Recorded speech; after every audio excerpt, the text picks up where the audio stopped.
6 জনকে পোড়ানো হয়েছিল।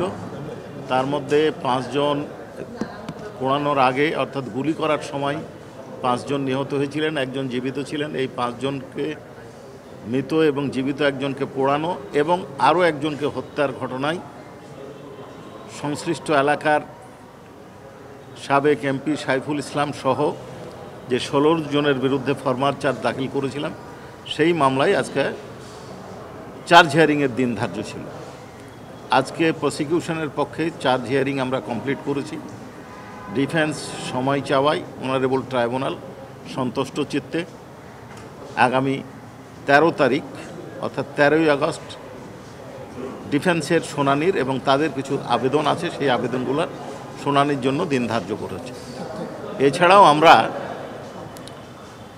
রামপুরায় যে একটা মর্মান্তিক ঘটনা ঘটেছিল, জীবন বাঁচার তাগিদে অর্থাৎ আত্মরক্ষার তাগিদে কার্নিশে ঝুলেছিল একজন ব্যক্তি, তাকে গুলি করা হয়েছিল। একজন বাড়ির ভেতরে একজন শিশুকে কোলে নিয়ে তার দাদি ছিল, সেই শিশুর মাথার এক পাশে গুলি লেগে আর এক পাশ দিয়ে বের হয়ে যায় এবং আরও একজনকে হত্যার অভিযোগে সাবেক ডিএমপি কমিশনার হাবিবুর রহমান সহ 5 জনের বিরুদ্ধে আমরা ফরমাল চার্জ দাখিল করেছি। আশা করছি আগামী ওপেনিং ডেট বা তার পরের দিন কগনিজেন্স হিয়ারিং হবে। আচ্ছা, আজকে আশুলিয়ার মামলায় যে চার্জ গঠনের উপরে প্রসিকিউশনের শুনানি ছিল, সেখানে আমরা বলেছি যে এখানে মূলত 2টি অপরাধ সংগঠিত হয়েছে, যেটি আন্তর্জাতিক অপরাধ ট্রাইব্যুনাল আইনের 3-2 ধারায় বর্ণনা করা আছে। একটা হলো হত্যা, যেটা সারা পৃথিবীতে স্বীকৃত একটি অপরাধ, কিন্তু এই হত্যাটা যখন ওয়াইড স্প্রেড অ্যান্ড সিস্টেম্যাটিক ওয়েতে হয় তখন এটিকে মানবতা বিরোধী অপরাধ হয়, যেটা রোম স্ট্যাটিউটের বর্ণনা আছে। এটা আমরা বলেছি যে 6 জনকে এবং 4 তারিখে একজনকে, এই 7 জনকে হত্যা করা হয়েছে, দ্যাট ইজ একটা অফেন্স। আরেকটি অফেন্সের বর্ণনা আমরা দিয়েছি, সেটা হলো হত্যার পরে অথবা জীবিত অবস্থায় এই 6 জনকে যে পুড়িয়ে তাদের শরীর বিকৃত করে দেওয়া হয়েছে, এটাকে আমরা বলেছি যে এটা হলো আদার ইনহিউম্যান অ্যাক্ট, মানে অন্যান্য অমানবিক আচরণ করার অপরাধ। এটাও একটা ক্রাইমস এগেনস্ট হিউম্যানিটি। এটা রোম স্ট্যাটিউটে আছে, আমাদের এই আইনে আছে। সুনির্দিষ্টভাবে এমন যদি কোনো ঘটনা কোনো পারপিট্রেটর করে যেটা সাধারণ মানুষের বডিলি বা মেন্টালি সিরিয়াস হার্ম হয়, তাহলে সেটিকে আন্তর্জাতিক আইনে ক্রাইমস এগেনস্ট হিউম্যানিটির অধীনে আদার ইনহিউম্যান অ্যাক্ট বা অন্যান্য অমানবিক আচরণের অপরাধ হিসাবে স্বীকৃত হয়। আমরা ট্রাইব্যুনালের সামনে উপস্থাপন করেছি যে একটা মানুষকে হত্যার পরে তার লাশকে পুড়িয়ে দেওয়া অথবা তার মধ্যে যে একজন জীবিত ছিল তার জীবিত অবস্থায় তাকে পুড়িয়ে দেওয়া, এটি ওই মানুষ যারা নিহত হয়েছে তারা সহ যারা সারা পৃথিবীতে দেখেছে প্রত্যেকটি মানুষেরই মেন্টাল হার্ম হয়েছে, যেটি এই আইনের একটি অমানবিক আচরণের কারণে এটি আন্তর্জাতিক আইনের মানবতা বিরোধী অপরাধ হিসেবে স্বীকৃত হবে। এবং এই যারা নিহত হয়েছে তাদের পরিবার সহ এদেশের প্রত্যেকটি সচেতন মানুষেরই এটা মেন্টাল হার্ম হয়েছে।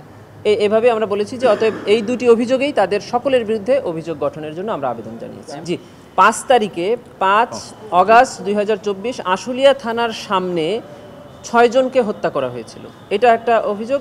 সাথে সাথে 4 তারিখে ওই আশুলিয়া এলাকাতে আরও একজনকে হত্যা করা হয়েছে। এই 2টি ঘটনা মিলেই একটি অভিযোগ, সেখানে 7 জন।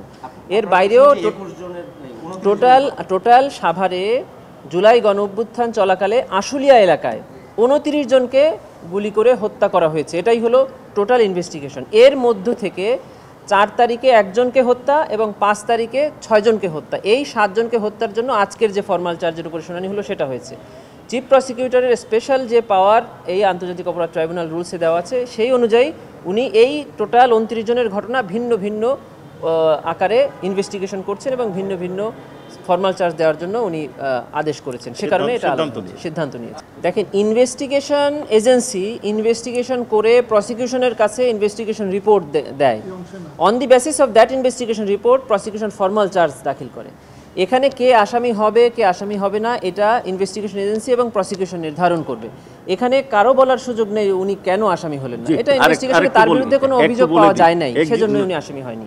আমরা একটু আগে আমার প্রসিকিউটর আপনাদেরকে বলেছেন যে যেমন আশুলিয়াতে সেই দিন মোট 29 জন নিহত হয়েছেন, এইখানে ওনাকে আমরা আসামি এই মামলায় করি নাই, কিন্তু উনি আসামি থেকে বাদ পড়ে গেছেন, এটা ঠিক নয়। এই মামলার তার সংশ্লিষ্টতা পায়নি এই ঘটনায় আরও 23 জনের হত্যাকাণ্ড ওই দিন ঘটেছে, সেই তদন্ত চলছে আমাদের।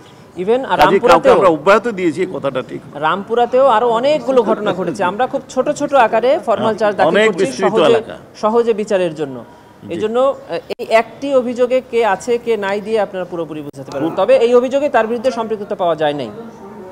ওই দিনে আমরা 26 জনের তথ্য পেয়েছি এই 19 তারিখে।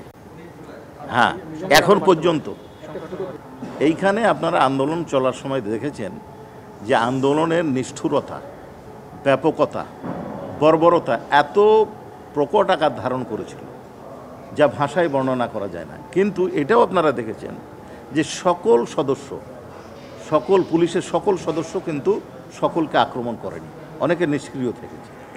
এখন এই যার বিরুদ্ধে আমরা মূল অভিযোগটা এনেছি, ডিআইজি সাহেব সৈয়দ নুরুল ইসলাম, উনি করেছেন কি, যারাই নিষ্ঠুরতা দেখিয়েছেন, যারাই বর্বরতা দেখিয়েছেন, যারাই আন্দোলনের কঠোরতা দেখিয়েছেন, তাদেরকে অর্থ পুরস্কার দিয়েছে আশুলিয়া থানায় এসে। এই বর্ণনাটা আমরা